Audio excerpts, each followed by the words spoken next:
बोलिए बंदी छोड़ गरीबदास जी महाराज की जय। परम धाम छुड़ानी धाम की जय। सतगुरु ब्रह्म सागर भूरी वाले महाराज की। प्रेमी भगतजनों, आज दोपहर में मैंने आप लोगों को सतगुरु ब्रह्म सागर महाराज जी के संदर्भ में, उनकी महिमा में कुछ वार्ता सुनाई थी। महाराज ब्रह्म सागर भूरी वालों का जो अवतार पर्व पूरे विश्व भर में मनाया जा रहा है, उसके उपलक्ष्य में मैं आज आपको कुछ वार्ता दिव्य लीलाओं सुना रहा हूं।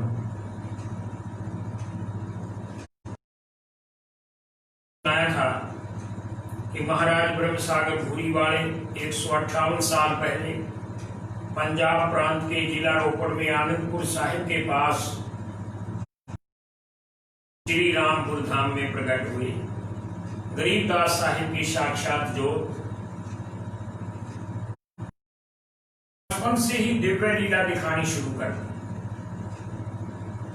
दोपहर को मैंने आपको बताया था कि एक बहुत विशाल सर्प आदमी अपना फन फैलाकर लगभग 1 वर्ष के महाराज भूरी वालों की बाल्यावस्था में चिलचिलाती धूप में छाया करके उनके प्रति समर्पण भाव दिखाया था। माता पिता तो डर गए, बच्चे को घर ले आए और विष उतारने वाले तांत्रिकों से झाड़ फूक भी करवाई। लेकिन ये लीला थी कि प्रकृति भी है, सभी उनकी सेवा में तत्पर है। अब महाराज ब्रह्म सागर भूरी वाले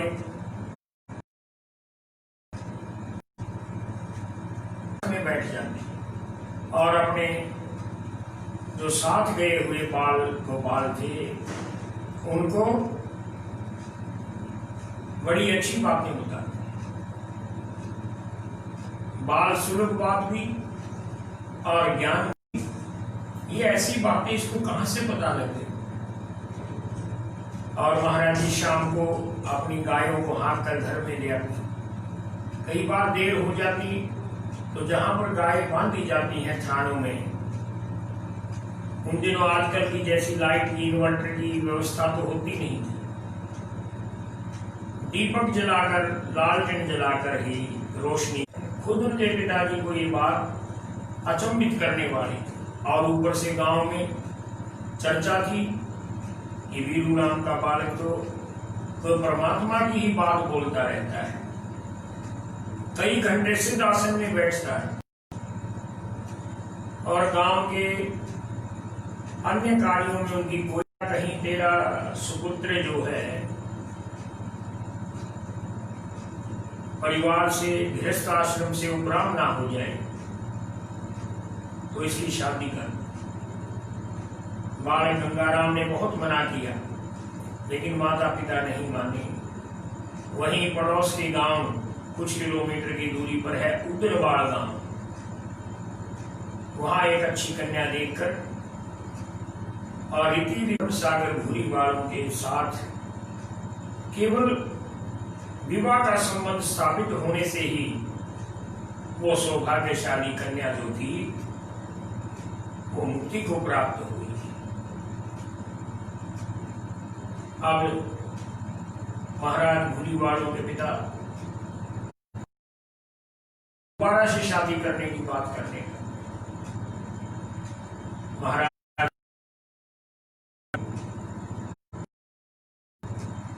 मैंने आपकी आज्ञा मानकर, माता की आज्ञा मानकर हाँ भर दी थी। आपने शादी मेरे जीवन में है नहीं, इसलिए आप दोबारा प्रयास ना करें। आखिर में घर वाले मान गए और महाराज भूरीवाले तो बचपन में ही अपनी माता की गोद में बैठकर कहते थे कि माता मैं साधु बनूंगा, मैं संत बनूंगा। माता कहती बेटा क्या बात करता है, हमारे वंश को कौन चलाएगा? नाम चिंतन सुमरन के लिए हुआ है और इसी में मेरा कल्याण है, आपका कल्याण है, पिताश्री का कल्याण है, सारे जगत का कल्याण है। माता बहुत बहाविवल हो गई, नहीं मानी। कई दिन तक महाराज भूरीवाले अनुनय विनय करते रहे और कहने लगे माता मैं आज्ञाकारी पुत्र हूं, आप आज्ञा देंगी तभी जाऊंगा घर छोड़कर। और आखिर में महाराज भूरीवालों के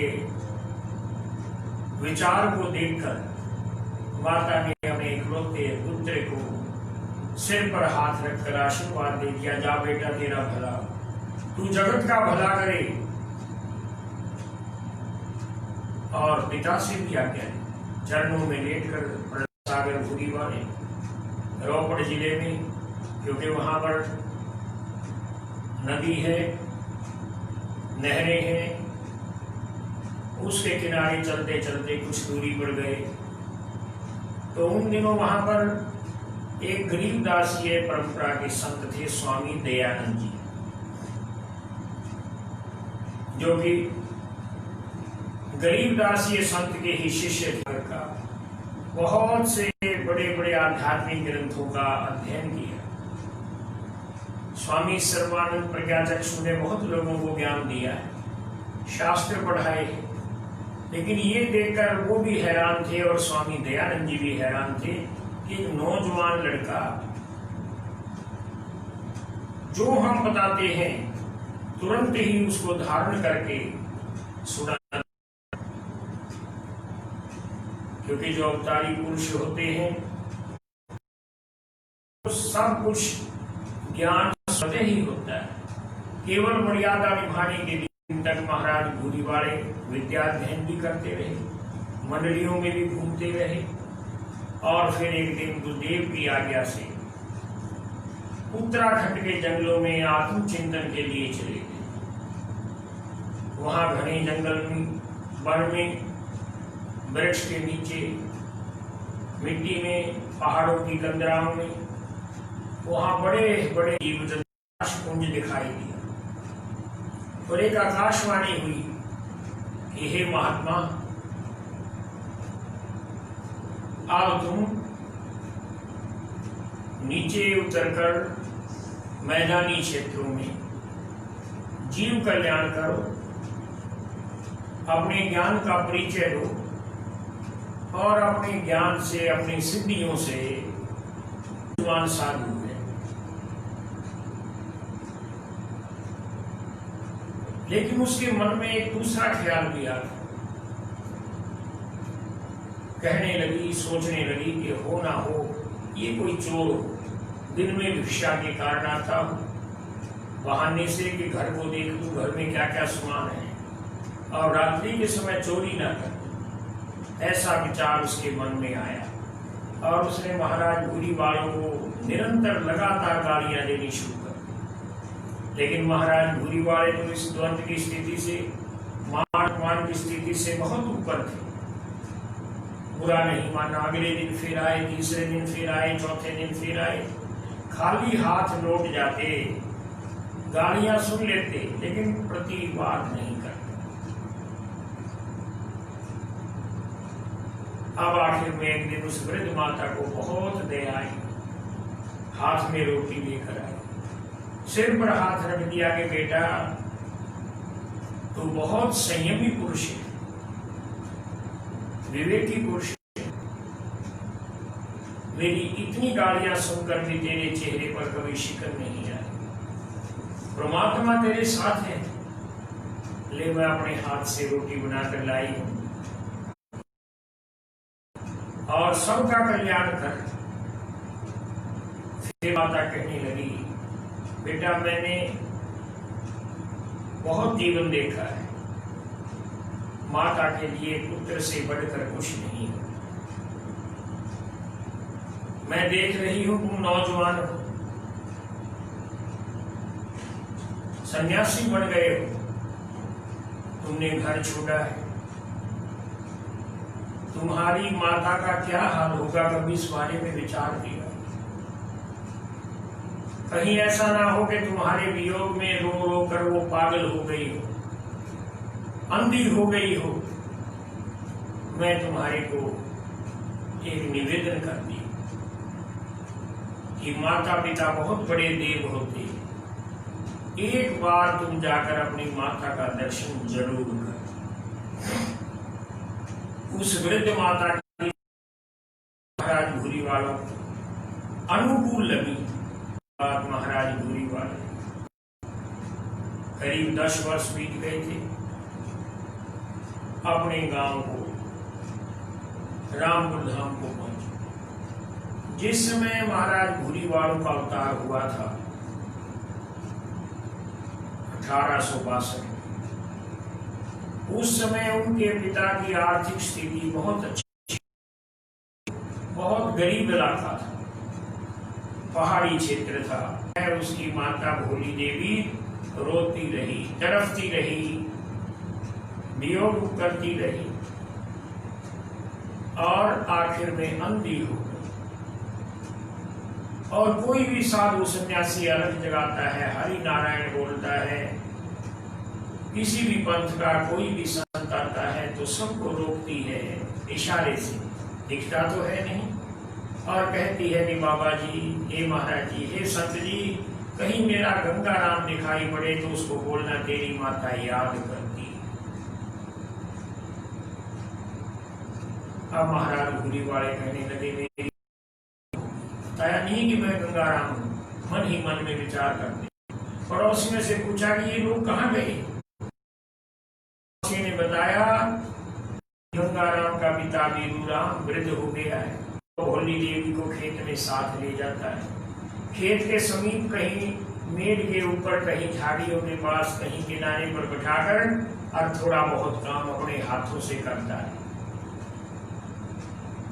आप उस दिशा का जो लोगों ने बताई थी उनसे मिलने आ जाए, उसके बाद चाहे मेरी मृत्यु हो जाए, ये अभिलाषा मेरे मन में। और भी बहुत सी बातें कही। और फिर महाराज भूरीवालों ने कहा कि माता ने, मैं सिर झुकाता हूं, मेरे को आशीर्वाद दे दे, मैं भी तो तेरे पुत्र जैसा ही। और जरा नजदीक जाकर माता के सामने सिर झुकाया और थोड़ी सी तेज आवाज में बोले, महाराज भूरीवालों की गर्दन पर ले। महाराज भूरीवालों की गर्दन पर एक मस्सा था जो आकाश चिन्ह होता है, जो जीवन पर्यंत रहता है। और माता को तो पता ही था। और जैसे ही उस निश्चित स्थान पर माता को मस्सा मिला, अब माता के अंदर से रोना फूट आया। अरे तू तो मेरा बेटा गंगाराम है, कैसे भूल सकती हूं, तू मेरा बेटा है। माता चिपट जाती है, महाराज भूरीवालों को अपने हृदय से लगा लेती, खड़ी हो जाती, उसके पैरों में जान आ जाती। काफी देर तक माता और पुत्र का मिलन होता रहा। दोनों के ही आंखों में आंसू आ रहे। माता कहने लगी, बेटा आज तुमने आकर मेरा भी जीवन कृतार्थ कर दिया, पहचान दिया तू मेरा लाडला गंगाराम है। लेकिन मेरी एक इच्छा है, मैं तुझे देख नहीं पा रही, एक बार अगर अपने नेत्रों से तेरा चेहरा मुखड़ा देख तो मेरी आत्मा को शांति मिल जाएगी, मेरी आत्मा भटकेगी नहीं मृत्यु के उपरांत। महाराज भूरीवाले माता के ऐसे आग्रह को ठुकरा नहीं पाते। अपने हाथों की उंगलियों से माता के दोनों नेत्रों के ऊपर हाथ फेर दिया, स्पर्श कर दिया। तुरंत ही माता को दिव्य दृष्टि और अपनी नेत्रों से अपने पुत्र को देखकर माता भाव विह्वल होकर रोने लगती। अब आंखों में के आंसू, दुख के नहीं, कि तेरा लाडले के चेहरे पर कितना तेज है, ये कितना दिव्य हो गया है। जो साधु बनने में मेरा कल्याण है, तेरा कल्याण है, पिता का कल्याण है, जगत का कल्याण है, कहता था। और माता ने गले से लगा। बोलिए बंदीछोड़ महाराज की, सागर भूरी वाले महाराज की। इतनी देर में पिता भी रुना। माता कहने लगी, पिता को देखकर चरणों में शीश नवाया, दंडवत प्रणाम। आज के दिन बहुत बड़े बड़े साधु संत कई बार उल्ट प्रचार कर देते हैं। ये संत बनने के बाद माता पिता हमारे लिए सामान्य, लेकिन नहीं। मातृदेवो भव पितृदेवो भव। माता पिता तो सदैव पूजनीय रहते हैं। बच्चा कोई बहुत बड़ा अधिकारी बन जाए, कारोबारी हो जाए, माता पिता की देन नहीं। माता पिता को सदा प्रणाम करना चाहिए। साहिब ने तो यहाँ तक लिखा। अब महाराज भूरी वालों ने फिर से माता से आज्ञा ले ली कि माता अब मेरे को आज्ञा दे, मैं जगत कल्याण करूं, परमात्मा का चिंतन करूं, परमात्मा का साक्षात्कार करूं।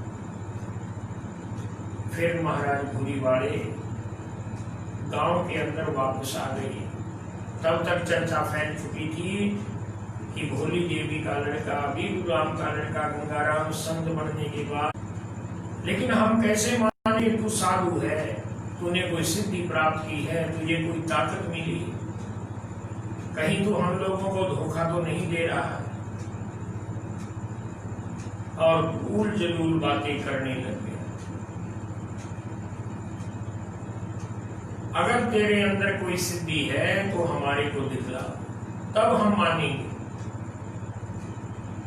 और उसी समय सब लोग क्या देखते हैं कि महाराज भूरी वाले जो भूरी रखते थे अपने शरीर पर, धीरे धीरे वो, क्योंकि महाराज जी का शरीर बहुत लंबा था, धीरे धीरे उस भूरी के अंदर से, शरीर के अंदर से आवाजें आनी शुरू हो और वो भूरी जमीन पर एक ढेर के रूप में गिर जाती है। अंदर है नहीं। सब लोग हैरान हैं कि कहाँ गए। कुछ लोग को देखकर, दिव्य लीला को देखकर प्रसन्न हुए। अब जिसने शंका की थी वो शर्मिंदा हो गए, लगे ताना मारने लगे कि तूने हमारे पूजनीय संत को, हमारे प्यारे को ऐसा क्या कह दिया कि हमारे को छोड़कर चले। लेकिन सब लोग क्या देखते हैं कि जमीन पर भूरी पड़ी हुई है, हिल रही है, उसमें से ऐसे आवाज आ रही है कि जैसे उसके अंदर कोई जिंदा आदमी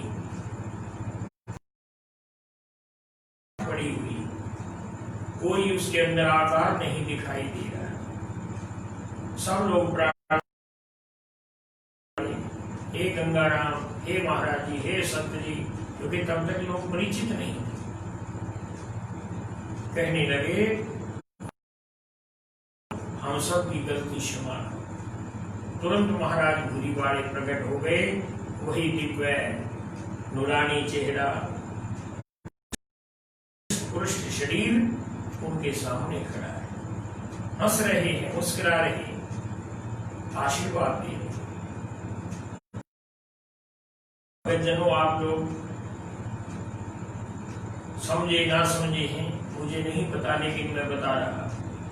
महाराज होगी अणिमा, वशीतव और ईशतव।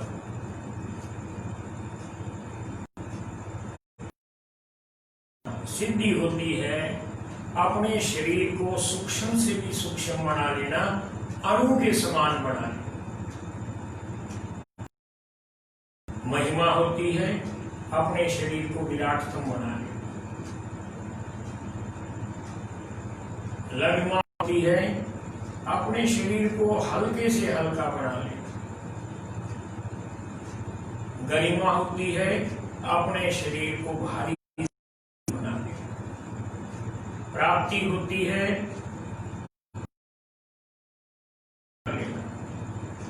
रकमें होती है कि जिस भी वस्तु में हमारी इच्छा है उसको प्राप्त भी कर। वशीतव होती है कि दूसरे लोगों को अपने वश में कर ले। और ईशतव होती है ईश्वर के शक्ति प्राप्त कर। तो यहाँ पर महाराज ब्रह्म सागर भूरी वालों ने अणिमा महिमा का लोगों की शंका दूर करने के। कभी समय हुआ महाराज भूरी वालों की इन सभी सिद्धियों के पर्चे सुनाऊंगा। अब मैं आपको ईशतव सिद्धि, ईश्वर के समान ताकत प्राप्त होना, इसके बारे में बता रहा हूं। छुड़ानी धाम में चौधरी मोजी नाम सहवाग का लड़का बचपन में गुजर गया था। लोग अंतिम संस्कार के लिए ले गए। उसकी माता को बहुत विश्वास था छतरी साहिब में। उन दिनों महाराज भूरी वाले छतरी साहिब में अपने डॉक्टर मृत घोषित कर चुके। कहने लगे और इसको दूध पिलाओ। इतना कहने की ढील थी कि वो बच्चा जीवित हो गया। ये सब लोगों के सामने की बात है। बड़ा हुआ, नौकरी की, अपनी आयु पूर्ण होने पर शरीर छोड़ दिया। ये उनकी ईशतव सिद्धि। तो महाराज भूरी वालों ने महाराज गरीबदास जी की वाणी के प्रचार। बोलिए सदगुरु ब्रह्म सागर भूरी वाले महाराज की जय। परम धाम छुड़ानी धाम की जय। सत साहिब।